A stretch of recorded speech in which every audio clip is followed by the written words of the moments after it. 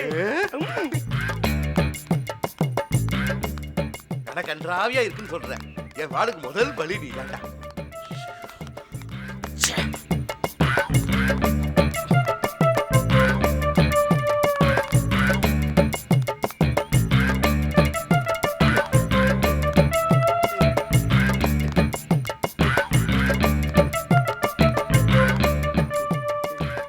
இளவரசே, இளவரசே,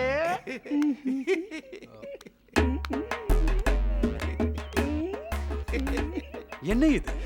வாள், கேடயம், கிரீடம் ஒன்றை மறந்து விட்டீர்கள். கவசம் நன்றாக இருக்கிறதா இளவரசே? அற்புதம், அருமையாக உள்ளது. பார்ப்பதற்கு 2 கண்கள் போதாது. ஆமாம், இங்கே எதற்கு வந்தீர்கள்? என்ன இளவரசே இப்படி கேட்டு விட்டீர்கள்? பாதுகாப்பு அதிகாரி பரஞ்சோதி. அப்படியா? பரஞ்சோதி, நான் இங்கேயே சிறிது நேரம் ஓய்வெடுக்க விரும்புகிறேன். நீங்கள் செல்லுங்கள். அமருங்கள், அமருங்கள். நாங்கள் நின்று கொண்டே நீங்கள் அமர்ந்திருப்பதை பார்த்துக் கொண்டிருக்கிறோம்.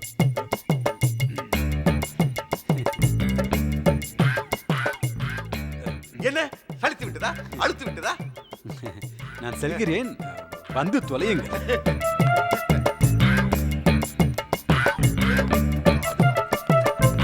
என் பார்வையில் இருந்து எதுவுமே தப்பிக்க முடியாது. சிங்கம், சிங்கம் கொஞ்சம் வேகமா போலாமே. வாய மூடுறா. 10 கல்லு வலு உடம்புல இருக்குது. நின்னு தாண்டா போக முடியுது.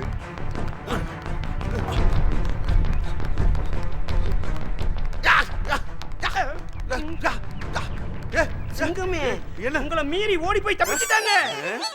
ஆமா ஆமா இல்ல, குதிரைக்கு 2 பக்கம் போடுற மாதிரி போட்டு மாட்டி விட்டு கண்ணு தப்பிச்சுட்டான்.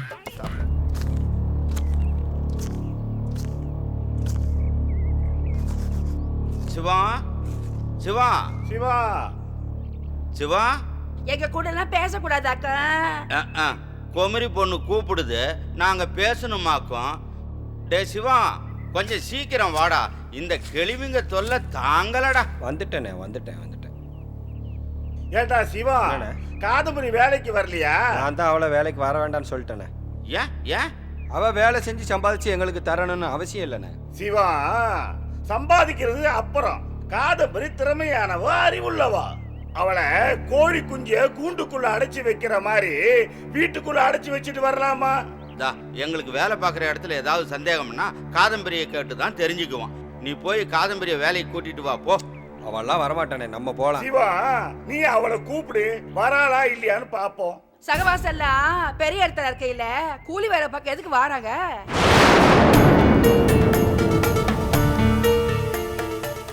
என்னதே சவகாசங்கிற, பெரிய இடங்கிற, என்ன சொல்ற? யார சொல்ற? ஏ பெருசே, என்னமோ நேத்து தான் இந்த ஊருக்கு வந்தது மாதிரி பேசுற. நான் பெருசு, நீ ரொம்ப சிறுசு, இன்னும் வயசுக்கு கூட வரல. கேள்வி. நேத்து வந்தவனுக்கெல்லாம் விஷயம் தெரிஞ்சதாவே வச்சுக்கோ. எனக்கு ஒண்ணுமே தெரியல. எல்லாம் தெரிஞ்ச ஆளு நீ இருக்கிறிய, சொல்லு. ஐயா, நேத்து ஆத்தங்கரையில துணி துவைச்சோம்ல. ஆத்தங்கரையில துணியை துவைக்காம சமைச்சா சாப்பிடுவான்? நேத்து ஆத்தங்கரையில துணி துவைக்கையில நம்ம எல்லாரையும் பார்க்க வந்தது யாரு? இப்ப நீ என்ன சொல்ற அத சொல்லு. உங்களையெல்லாம் பார்க்க வந்தது உங்க உறவுக்காரங்க. காதம்பரிய பார்க்க வந்தது யாரு? அவங்க அண்ணன் சிவன் வந்திருப்பான். இப்ப என்ன அதுக்கு? சிவன் இல்ல, ரொம்ப பெரிய இடத்து புண்ணியவன். எட்டி பார்க்க முடியாத அளவுக்கு பெரிய இடத்துக்குள்ள அவரு. பெரிய இடமா? எந்த இடம்? வேற யாரு, நம்ம சமஸ்தானத்து இளவரசர் தான்.